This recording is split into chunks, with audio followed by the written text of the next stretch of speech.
tutashirikiana sisi wote. Haya maneno mnasikia, usisikie hii porojo ya watu wa serikali eti watu wa upinzani watakuja hayo ni maombi yao ambayo mimi na hakika Mungu hata yajibu eti sisi tusambaratike. Hatuwezi.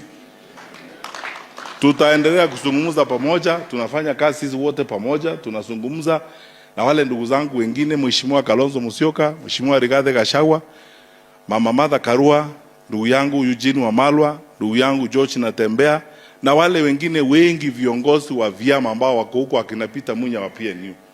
Tutazungumza sisi wote pamoja sababu Kenya ni moja. Na tunajua sisi nyinyi wananchi mnataka tukae pamoja. Ama kuna mtu anataka tusambaratike hapa? Hapana, mnataka tukae pamoja na tutakaa pamoja. Na hayo maombi yao ya kusema ili tusambaratike, that is their hope, lakini sisi tunasema washindwe. Tutakaa pamoja na tutaendelea kukaa pamoja kwa hiyo barabara. Mjadala tuko nao, polepole tutazungumza na wao viongozi wengine wako na uzoefu wa siasa hata kuliko mimi. Tunawasikiza na tunashauriana polepole. Mungu atatuwezesha tusiharibu nchi hii because this is our only home on earth. Na tutahakikisha kwamba safari hii tutaenda moja kwa moja mpaka mwisho, tusaidie nchi yetu, tubadilishe maisha ya watu wetu. Slogan yetu na mpango wetu mwaka huu wa 2026 ni kwamba sisi we want to restore Kenya to the path of progress. Hiyo ndio focus yetu. We want to restore Kenya to the path of progress. Restore Kenya. We return Linda Mama.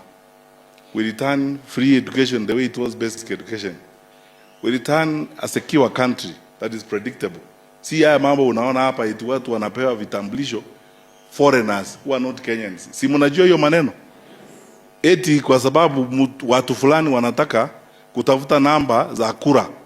Kwanza kudanganya watu eti unajua grupu fulani nayo imezaa zaidi imefikia kama zile namba za mlima.